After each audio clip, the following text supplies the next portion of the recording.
Salam alaikum wa rahmatullah wa barakatuh.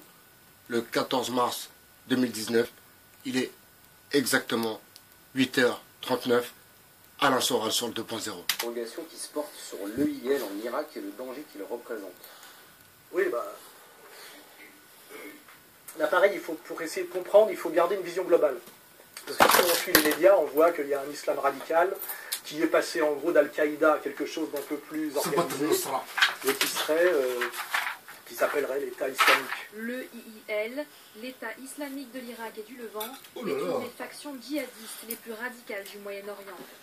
Objectif de ce groupe, créer une zone sous son contrôle entre la Syrie et l'Irak.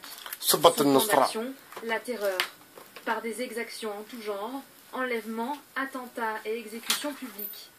Sa particularité, il recrute des combattants à l'étranger, notamment en France. Enfin, pour qui travaille-t-il? Ne se revendiquant pas d'Al-Qaïda, le IIL présente pourtant la même idéologie. Et effectivement, l'islam radical, qui est ce nouveau fascisme vert, l'équivalent du nazisme, enfin le discours de BHL et des atlanto-sionistes. Et puis quand on prend du recul, on se dit que finalement, le camp atlantiste, et notamment les Américains, alliés évidemment à Israël, ont absolument besoin, comme ils ne peuvent pas contrôler la situation au Moyen-Orient, ils n'ont pas réussi à vaincre Assad, ont en fait une stratégie de ce que j'appelle du chaos permanent contrôlé. C'est-à-dire que quand vous ne pouvez pas dominer une nation, parce que c'est très difficile aujourd'hui dans une période post-coloniale de dominer une nation de l'étranger. Par contre, ce qu'on peut faire, c'est détruire cette nation et qu'elle n'existe plus. Ça vient d'être fait pour la Libye. La Libye est un chaos généralisé. Benghazi, ville de l'Est libyen, autrefois bastion de la rébellion contre le régime de Kadhafi, est depuis lors secouée par les violences. Déclenché samedi dernier, de nouveaux combats entre l'armée et des milices islamistes ont fait au moins 40 morts. À cela s'ajoute ce mardi le crash d'un avion militaire. Le chaos qui s'empare aussi de Tripoli, la capitale libyenne, où un député a été enlevé par un groupe armé. Et puis le dépôt de stockage d'hydrocarbures qui s'était embrasé lors de combats entre milices rivales dimanche dernier est toujours en feu. Une fois de plus, merci Bernard Lévy. Et pareil, l'Irak. L'Irak a cessé d'exister depuis que Saddam Hussein a été renversé. Les djihadistes de l'État islamique ne contrôlent que le nord du territoire irakien, mais la capitale, Bagdad, n'est pas épargnée par la violence et la mort. Ces dégâts ont été provoqués par l'explosion d'une voiture piégée ce mercredi dans le quartier à majorité chiite de Sadr City. Au même moment, un autre véhicule piégé frappait le quartier de Al-Amil. Au total, une quinzaine de personnes ont été tuées et plus de 40 autres blessées. Ces attentats fréquents sont symptomatiques de violences intercommunautaires qui durent depuis des mois, voire des années maintenant. C'est le chaos généralisé.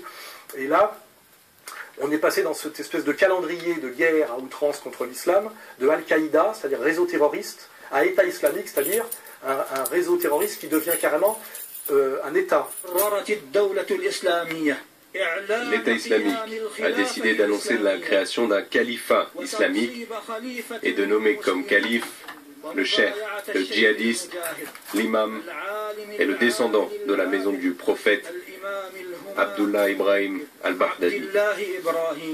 Fort de ses conquêtes sur le terrain, Mais allez à vos recherches et puis renseignez-vous sur El-Baghdadi. D'où sort El-Baghdadi?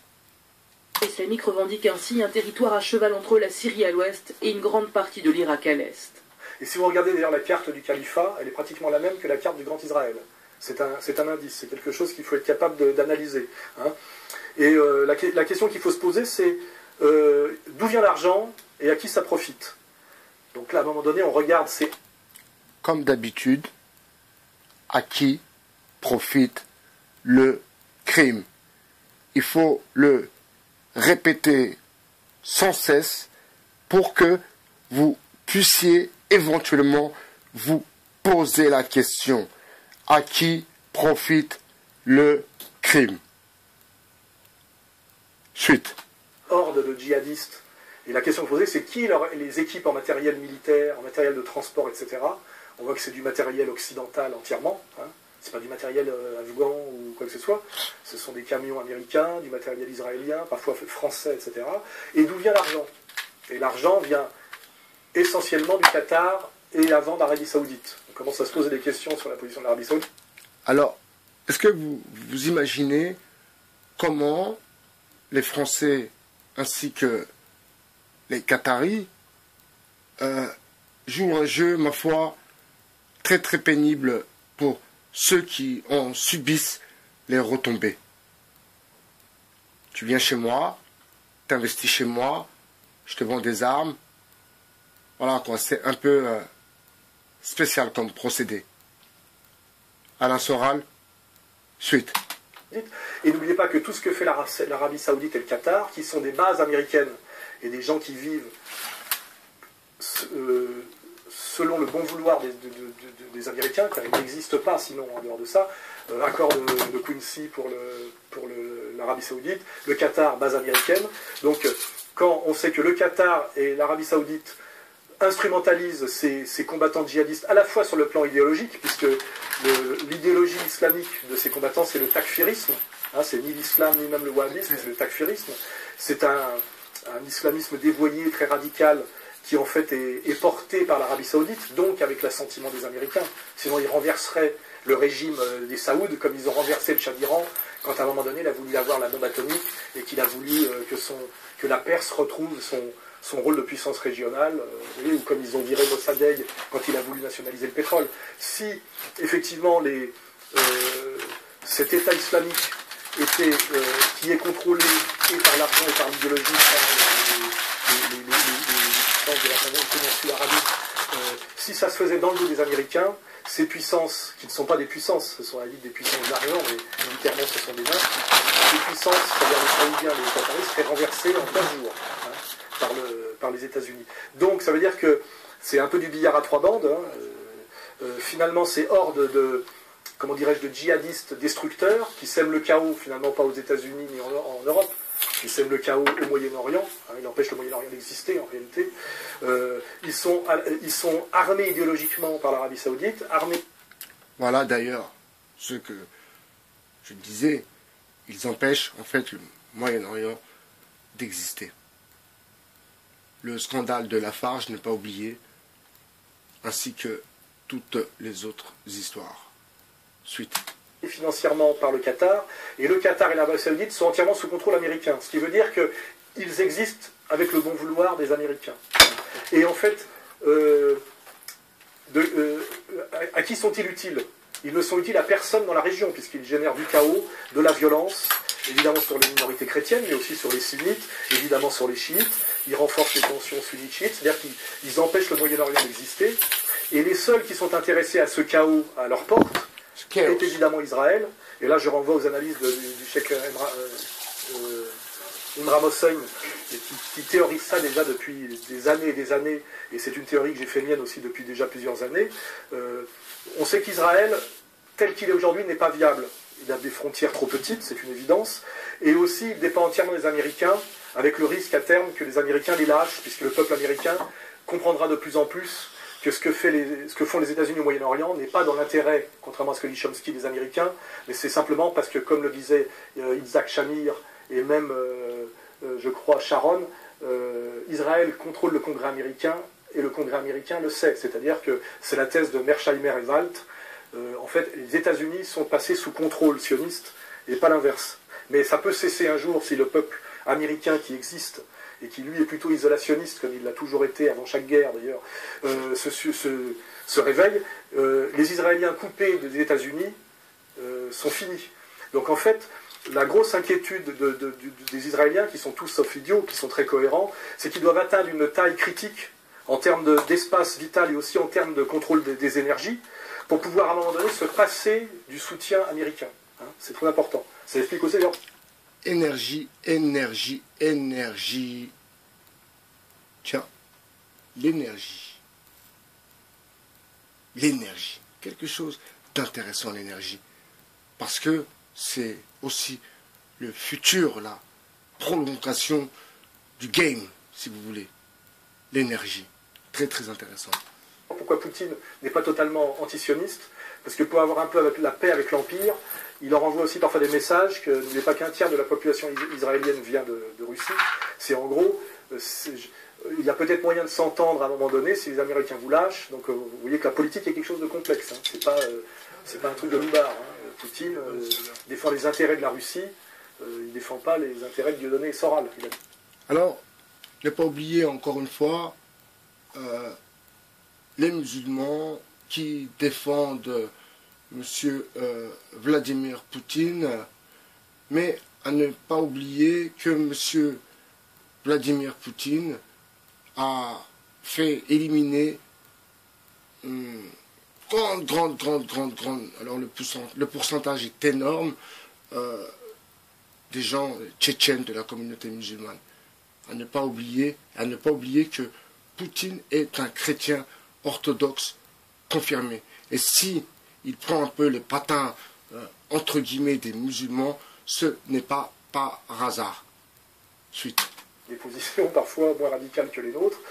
Enfin voilà, pour sortir de cette digression, en fait, Israël travaille en réalité toujours au Grand Israël depuis le début, c'est sur sa monnaie, c'est sur son drapeau, et toujours par rapport aux opinions publiques mondiales, par des guerres soi-disant défensives, qui sont toujours des annexions de territoires présentées comme des nécessités défensives. Vous voyez, c'est comme ça qu'il y a eu l'affaire du Golan, l'affaire du Sinaï, on le sait. Et là, je pense qu'ils travaillent au Grand Israël. Et pour ça, ils ont besoin d'un Moyen-Orient entièrement fanatisé et sous contrôle apparent d'islamistes radicaux qui sont les ennemis de l'Occident, du monde juif, mais aussi du monde chrétien, pour bien associer juifs et chrétiens et nous vendre cette demi-escroquerie qu'on appelle le judéo-christianisme, qui est un concept de la fin du XIXe siècle et qui, à mon avis, est très fallacieux. C'est un autre sujet, mais on pourra y revenir ultérieurement. Et donc, en fait, l'État islamique aujourd'hui, par le chaos qu'il crée, ne sert que les intérêts d'Israël, parce qu'en fait, à un moment donné, l'Occident, sous contrôle des médias et des politiques que vous savez, décréteront de façon logique que les seuls qui peuvent rétablir la paix dans la région, protéger les minorités chrétiennes et arrêter ce flot de djihadistes qui vont revenir opportunément en Europe, mettre le chaos en Europe, on en parlera aussi dans la digression, les seuls qui peuvent le faire, c'est Israël, effectivement, qui va redevenir l'avant-garde du monde libre, la seule démocratie du Moyen-Orient, nos frères judéo-chrétiens. It is in this scenario that Israel will say, we have to do something. If we just sit here and do nothing, the state of Israel will be destroyed and the Jews will all be slaughtered. Destroyed. What can we do? They call it a preemptive strike. A preemptive strike. Et d'ailleurs, ils en auront... Alors vous voyez les termes, une guerre préventive. Vous voyez quand même les termes un peu, comment dire, un peu déglingués, quoi. Une guerre pour prévenir. Suite. Le mandat politique, et d'ailleurs ils le feront faire sans doute par des soldats français, anglais, etc., pour qu'une fois de plus on aille mourir à leur place. Que le combat commence, on jette les coques dans l'armée. Rav Ron Chaya, le théoricien de la révolte, si vous voulez, de cette communauté qui se pense toute puissante. Cet homme est très dangereux parce que très matrixé. Suite. Le combat commence, les coques l'un sur l'autre, ils se brisent, ils se mordent, ils se brisent. Les petits coques du rat, bien ce que les uns qui font comme ça, ils font rien du tout. Et à la fin du combat, tous les coqs sont morts, et le petit coq tout sort comme ça, mère. tout penaud, vivant. C'est marqué dans les textes qu'à la fin des temps, il y aura une grande guerre dans le monde. On n'est pas prophète ni fils de prophète. C'est vrai que tout le monde sent un peu que c'est pour bientôt. On ne sait pas quand ça se passera. Et regardez l'intonation. Alors le regard, la vidéo date un peu, mais regardez la manière de se comporter, comment il annonce des catastrophes, ma foi, mais on a l'impression que il sait très bien ce qui va se passer. Et pourquoi? Parce que avec les autres, il en écrit le synopsis, ma foi. Suite. C'est marqué très clairement qu'il y aura une grande guerre entre l'Occident et l'Orient. Je rajouterai même un petit truc que j'ai pas... C'est marqué dans les écrits de Rabbi Yoshua Eshel Me'ak, car c'est la fin des temps. C'est vrai qu'ils voudront faire la guerre entre eux. Ils verront que s'ils font la guerre entre eux, ceux qui vont en profiter, en fait, c'est le peuple d'Israël. Et ils vont tout faire pour ne pas rentrer en guerre. Vous voyez comment, et après on vient nous dire à nous, communautaires, le voile, Décathlon, toutes ces conneries, alors que ces gens-là voient le chaos donc créé par eux-mêmes, et la solution, c'est eux-mêmes aussi. Vous vous imaginez quand même dans quelle matrix Rav, bordel, machin, bidule chouette, est quand même bien matrixé. Suite. Mais néanmoins, c'est marqué, comme ça a dit Rabbi Shlomo Apta, par la tignasse de leur chevelure, de force, ils seront obligés de rentrer en guerre. Donc c'est ça la vision à long terme et la vision, je dirais, globale, la plus élevée et la plus cohérente de cette analyse de l'État islamique. Hein, comme je le dis, qui ne peut pas exister sans le bon vouloir des Américains, qui crée un chaos local, et même quand les Américains les bombardent, c'est pour les circonscrire, c'est-à-dire c'est pour éviter que personne ne gagne.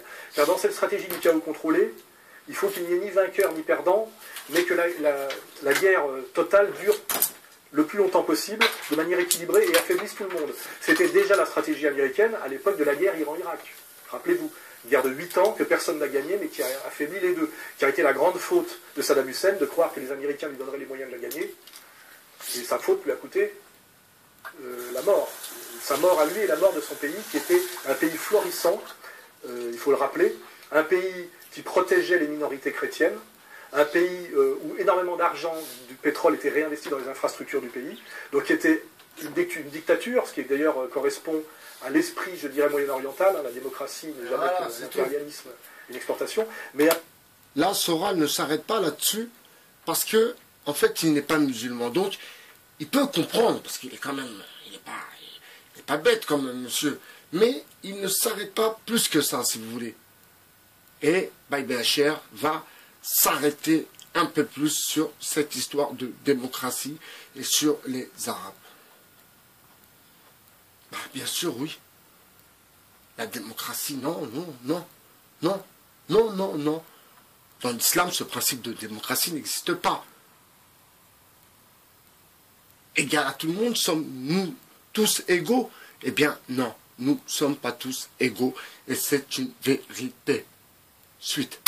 Un pays où les gens avaient un très haut standard de vie sur le plan économique, éducation, santé, une haute espérance de vie.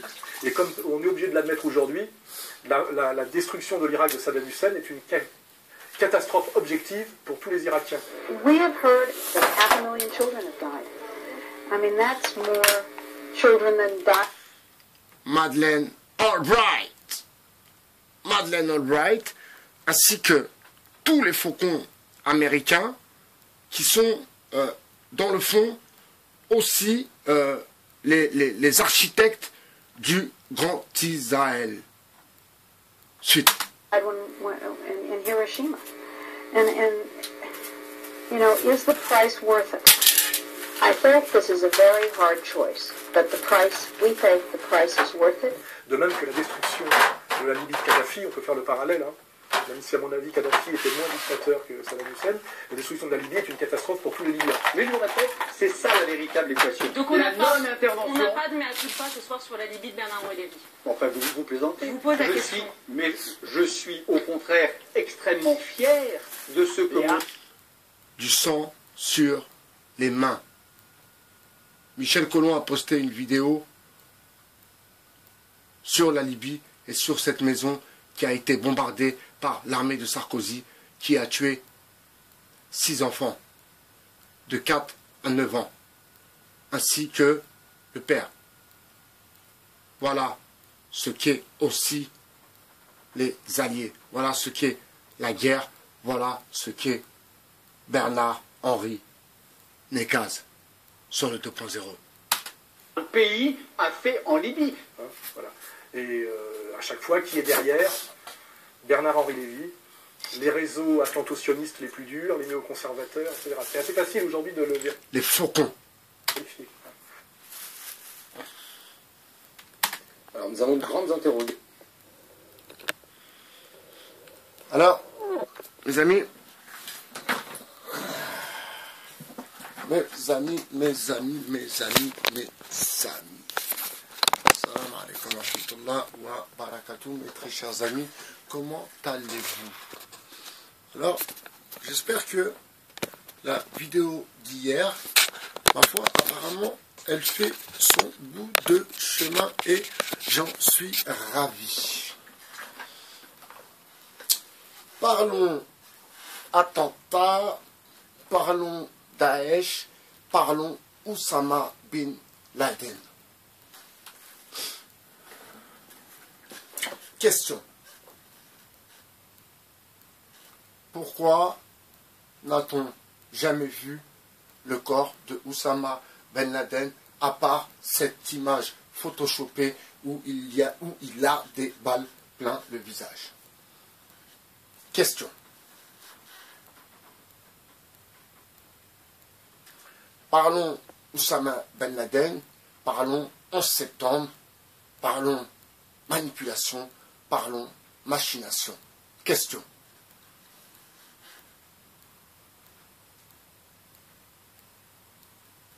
Dites-moi, quelle meilleure technique à employer, si vous voulez, que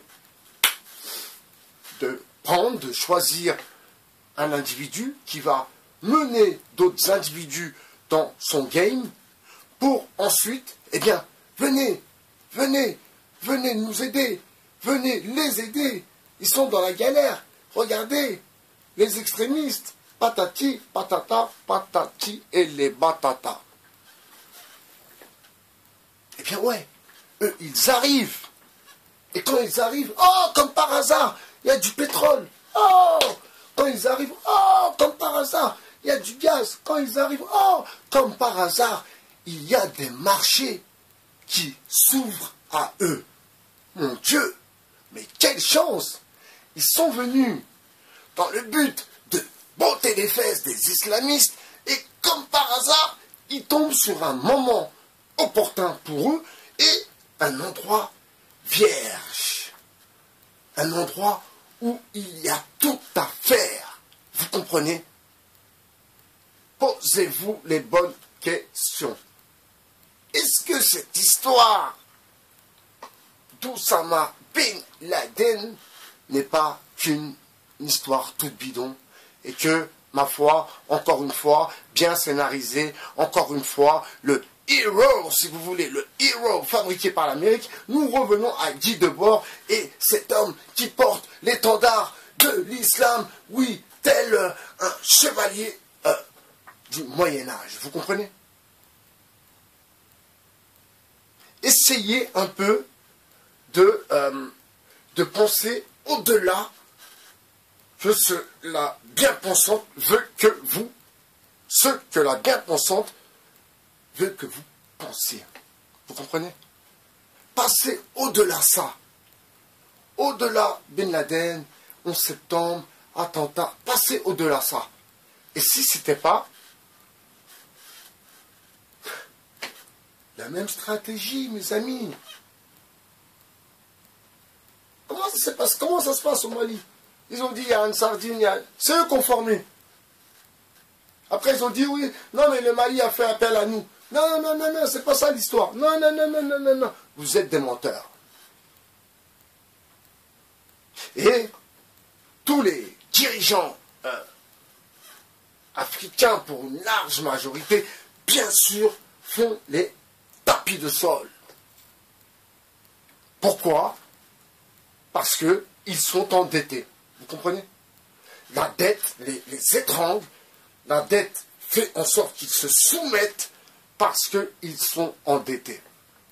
Alors, hier dans la vidéo, j'ai oublié un détail qui me paraît tout de même, je ne vais pas dire quand même, El Blancos, c'est la monnaie. Et bien sûr, mes amis, bien sûr. La monnaie et si vous voulez, le franc CFA qui va être remis en cause. Alors, comment vont-ils évaluer ou réévaluer le franc CFA? Comment cela va-t-il se passer? Et bien sûr, oubliez, on parle du franc CFA, mais il y a le Maghreb, sa monnaie, les Arabes et leur monnaie. Il ne faut pas oublier que eh bien, la Syrie était éventuellement un endroit où une bourse, si vous voulez, aurait pu se mettre, la Libye, excusez-moi, un endroit où une bourse du Moyen-Orient était envisageable. Donc il y a cette histoire. On parle du franc CFA, mais il faut parler du dinar aussi. Eh oui, mes amis, il faut parler du dinar. Pourquoi on ne parle pas du dinar et de sa réévaluation?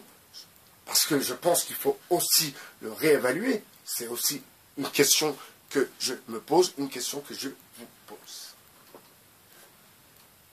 Vous voyez que la situation est beaucoup plus complexe, beaucoup plus complexe, excusez-moi, beaucoup plus complexe que ça. Et je vais clôturer cette vidéo en vous racontant un petit épisode. Un petit épisode sur la révolution, le printemps arabe et comment ça s'est déroulé en Tunisie. Mon ami était là-bas quand les... Alors je ne sais pas comment appeler ça, les hostilités, parce que c'est une main extérieure qui vient attaquer la Tunisie, en vérité. Donc quand les hostilités ont commencé. Et il m'a dit, ça a commencé comme ça. Je commençais à voir les gens, ils commencent à avoir du cash qui circule. Et comme c'est quelqu'un qui est, ma foi, c'est pas un galérien, c'est quelqu'un quelqu'un de bien déjà, premièrement, et quelqu'un bien intègre, deuxièmement, et quelqu'un, ma foi, qui est dans une situation plutôt confortable. Donc il m'a dit, ça a commencé, 5 jours avant, il me dit, ça a commencé avec, tu voyais beaucoup de cash circuler. C'est bizarre ça. Beaucoup de liquide circuler. Je me suis posé la question quand même, comment ça se fait? Normalement les gens, ils galèrent, il n'y a pas de cash comme ça. Et là il voyait beaucoup de liquide, du liquide. Les gens qui rencontraient, il a trouvé ça bizarre. Ensuite, il a entendu les gens qui commençaient à parler mal de Ben Ali. Alors qu'avant, eh bien, jamais. Il n'osait pas parler mal de Ben Ali. Il n'osait pas. Donc oui, certes, on peut dire ce qu'on veut. Oui, dictateur, tatati, tatata. Ça, c'est les médias mainstream. Et je vais vous donner une information que beaucoup ignorent. Vous savez, quand ils sont allés dans le palais de M. Ben Ali, alors ils ont retrouvé de l'argent caché, de grosses sommes d'argent, dissimulé, si vous voulez. Mais le fin fond de l'histoire, c'est que cet argent, c'est que tout ça a bien été préparé d'avance. C'est-à-dire que l'argent, c'est de l'argent qui venait de la BCE, une commande qui a été effectuée, qui est arrivée en Tunisie, et c'est aussi pour filmer et pour le faire passer pour un vrai dictateur. Vous voyez, avec un dictateur qui a beaucoup d'argent en liquide chez lui. Alors que M. Ben Ali, tout de même, est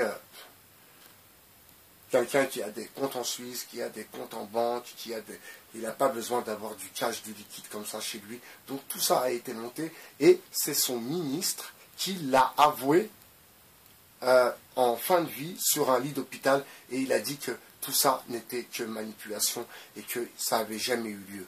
Et que lui, il était au courant de cette combine. Vous voyez? Alors maintenant en Tunisie, avant, les gens de classe moyenne mangeaient au moins 3-4 fois de la viande par semaine. À présent, les gens mangent 1-2 fois par semaine de la viande. Les prix ont explosé. Pouf.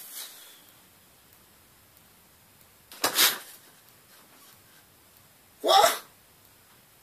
Que ça? Que ça? Ouais. Il faut remercier les Américains. Alors, le Maghreb, c'est pas l'Arabie, hein. Vous en avez pris conscience, hein, bien sûr. Et ça, vous savez, c'est les traces de la colonie qui font ça. Et d'ailleurs, là, pour le coup, je pense à Frantz Fanon, Peau noire, masque blanc. Je repense à la lecture de ce bouquin. Et oui, c'est les traces de la colonisation qui rendent les gens un peu aliénés. Et puis, ma foi, même en ayant un plan de mondialistes dans leur pays, certains, avec qui je discute, et vraiment, qui je discute, ils m'ont dit, non, mais c'est bien ce qui se passe. Ouais. Tu trouves pas que quand même c'est bizarre? Ouais, mais non, mais il fallait que ça arrive. Ouais. D'accord. Enfin, petite vidéo du matin. Je vous dis à tard plus dans l'autobus. C'était Bye Bye Cher, votre philosophe. Hasta luego, amigo. Ciao.